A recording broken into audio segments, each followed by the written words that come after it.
Welcome back to BN education. आज के session में हम बायोलॉजी अर्थात जीव विज्ञान के बारे में डिस्कस करेंगे। तो पहले हम इंट्रो देखते हैं, इसकी भूमिका अर्थात इंट्रोडक्शन।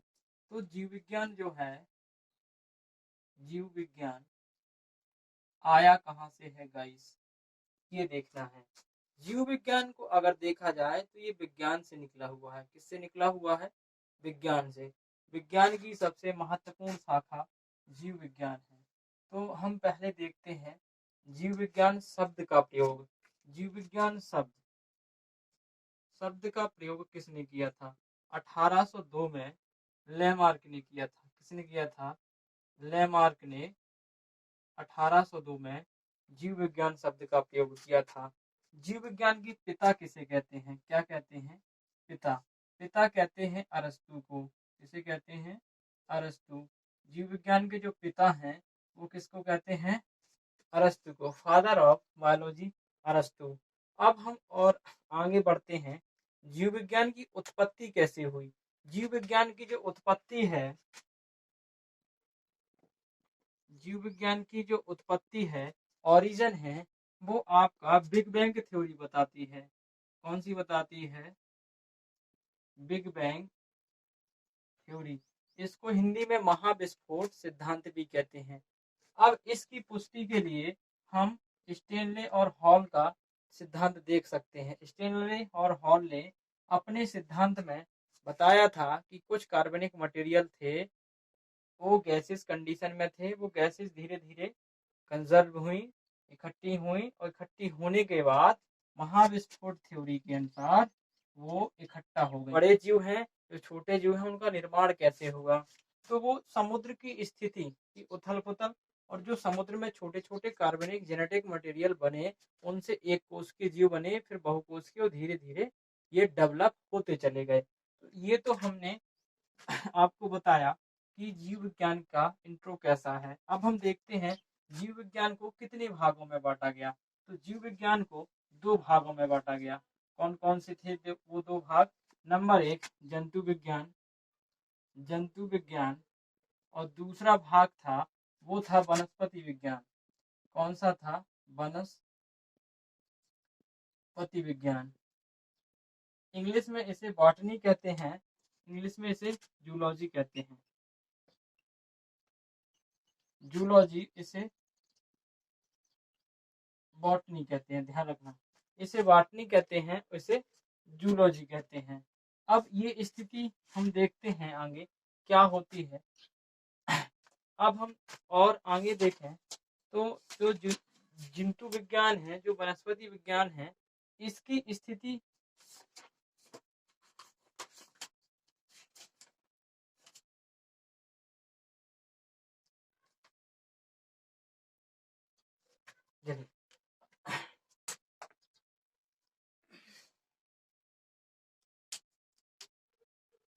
जीव विज्ञान को दो भागों में बांटा गया। नंबर एक जंतु विज्ञान, दूसरा है आपका नंबर दो वनस्पति विज्ञान। ये सबसे महत्वपूर्ण भाग थे, जंतु विज्ञान और वनस्पति विज्ञान। चलिए हम देखते हैं इन दोनों की ये बहुत बड़ी ब्रॉड ब्रांचेज हैं, बड़ी ब्रांचेज हैं। तो जंतु विज्ञान का जो अध्ययन किया था वो पांचवी सदी में अरस्तु ने किया था। किसने किया था? अरस्तु ने एक पुस्तक लिखी थी जिसका नाम था एनिमिलिया हिस्टोरिका। क्या था? Animalia Historica. Animalia Historica. और जो एनिमिलिया हिस्टोरिका, इसीलिए जंतु विज्ञान का पिता हम अरस्तु को कहते हैं। किसे कहते हैं? अरस्तु को कहते हैं। इसी तरीके से फादर ऑफ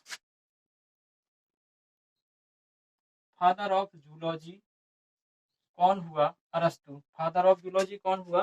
अरस्तु। इसी तरीके से वनस्पति है, अरस्तु के शिष्य थे थियोफ्रेस्टिस। थियोफ्रेस्टिस थे, ये अरस्तु के शिष्य थे, और इन्होंने जो पुस्तक लिखी थी वो लिखी थी प्लेंट्रम हिस्टोरिका।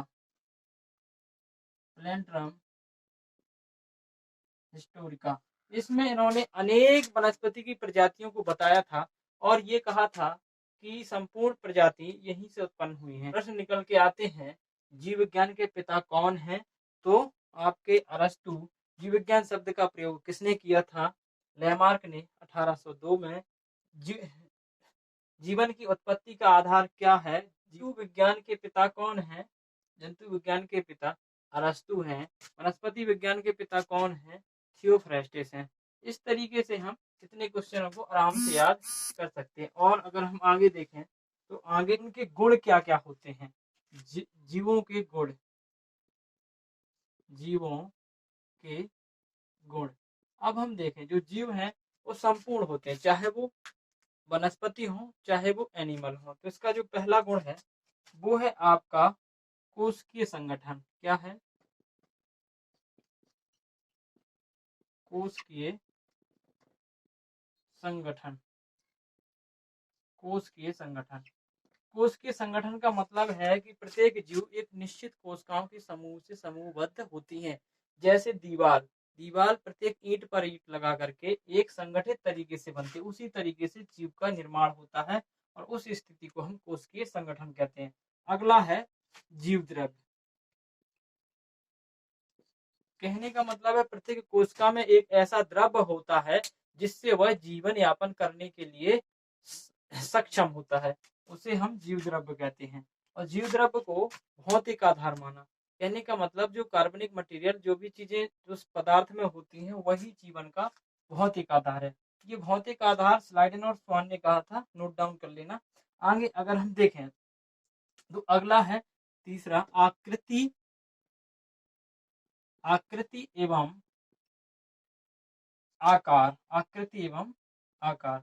प्रत्येक जीव की एक निश्चित आकृति होती है और उसका एक निश्चित आकार होता है, ध्यान रखना गाइस। अगला चौथा है आपका उपापचय। उपचय, उपापचय, इसको इंग्लिश में मेटाबॉलिज्म कहते हैं। सजीव कोशिकाओं में होने वाली संपूर्ण जैविक क्रियाएं, जो भी जैविक क्रियाएं होती हैं जिसमें जीव एक दूसरे से उत्पन्न होते हैं या जो भी उसके अंतर्गत रासायनिक अभिक्रियाएं होती हैं वो सब मेटाबॉलिज्म रिएक्शंस के अंतर्गत आती हैं, उसे ही हम उपापचय कहते हैं। अगला जो गुण है वो है श्वसन। पांचवा है श्वसन। प्रत्येक जीव अपनी स्थिति को बनाए रखने के लिए ये श्वसन की स्थिति जरूर उत्पन्न करता है, श्वसन जरूर करता है। श्वसन ऑक्सी श्वसन हो चाहे वो अनऑक्सी श्वसन हो, चाहे वो ऑक्सीजन की उपस्थिति में श्वसन करे चाहे वो ऑक्सीजन मतलब जहां ऑक्सीजन उपस्थित ना हो वहां श्वसन करे। अगली स्थिति है, अगला जो गुण है वो है आपका प्रजनन। अगला है आपका प्रजनन। प्रत्येक जीव अपनी स्थिति को आगे बढ़ाने के लिए वो रिप्रोडक्टिव कंडीशन में जरूर आता है। कहने का मतलब उसे प्रजनन जरूर होता है, अपने अस्तित्व को बचाए रखने के लिए उसमें प्रजनन जरूर होता है। और सातवां है आपका पोषण, नाइट्रेशन। प्रत्येक जीव अपनी स्थिति को बरकरार करने के लिए वो पोषित जरूर होता है। कहने का मतलब वो भोजन जरूर ग्रहण करता है, अपना भोजन, चाहे वो प्रकाश संश्लेषण से हो, चाहे वो मेटाबॉलिज्म रिएक्शन से हो, किसी भी तरीके से हो, चाहे वो रासायनिक अभिक्रिया द्वारा हो चाहे वो जैविक अभिक्रिया द्वारा हो, पोषण जरूर करता है। अगला होता है अनुकूलन। अनुकूलन। प्रत्येक जीव में अनुकूलन जरूर होता है। जहां वो रहता है उसकी सोसाइटी, कहने का एस्पेक्ट ये है कि वह अपने वातावरण को रहने लायक जरूर बनाता है या अनुकूलित जरूर बनाता है, उसे हम अनुकूलन कहते हैं, ध्यान रखना। अगला है आपका संवेदनशीलता। अगला जो 9वां गुण है वो है संवेदनशीलता। संवेदनशीलता। प्रत्येक जीव में संवेदनाएं होती हैं, चाहे वो पेड़ हो, चाहे वो कोई एनिमल्स हो, चाहे वो कोई प्लांट हो, उनमें संवेदनाएं जरूर होंगी। जैसे एग्जाम्पल के लिए अगर हम किसी पेड़ की टहनी को तोड़ दें तो वो सूख जाती है, या फिर उसको कहीं ना कहीं अगर हम एकदम से कुछ उसको धक्का दें तो वो जरूर हिल जाएंगे। इसीलिए ध्यान रखना कि प्रत्येक जीवों में संवेदनाएं जरूर होती हैं। उत्सर्जन।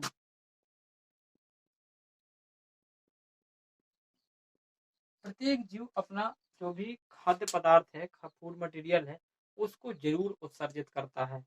इस और दोनों चाहे वो एनिमल्स हो चाहे वो प्लांट हो, दोनों के लिए उत्सर्जन जरूरी है।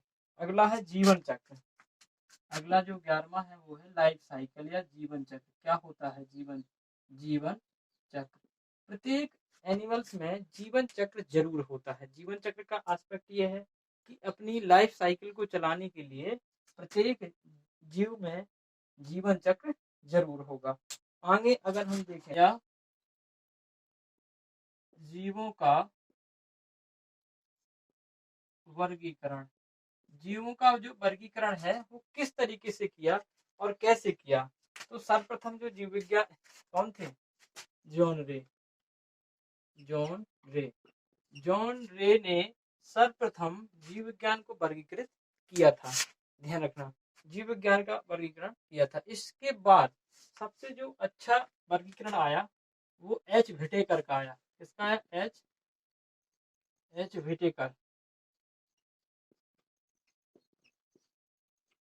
एच विटेकर जो आया, इसको रॉबर्ट विटेकर कहते हैं। रॉबर्ट विटेकर का जो आया, उसने संपूर्ण जीवधारियों को निम्न भागों में डिवाइड किया।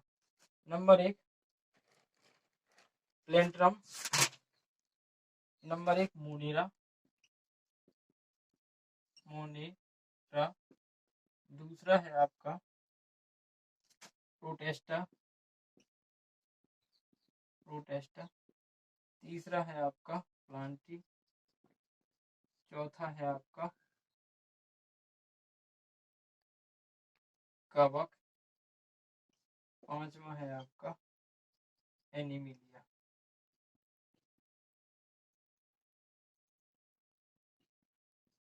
ध्यान रखना, एच विटेकर ने मोनेरा, प्रोटेस्टा, प्लांटी, कवक और एनिमिलिया, इन 5 भागों में पूरे जीवधारियों का वर्गीकरण किया। किसने किया? विटेकर ने। विटेकर का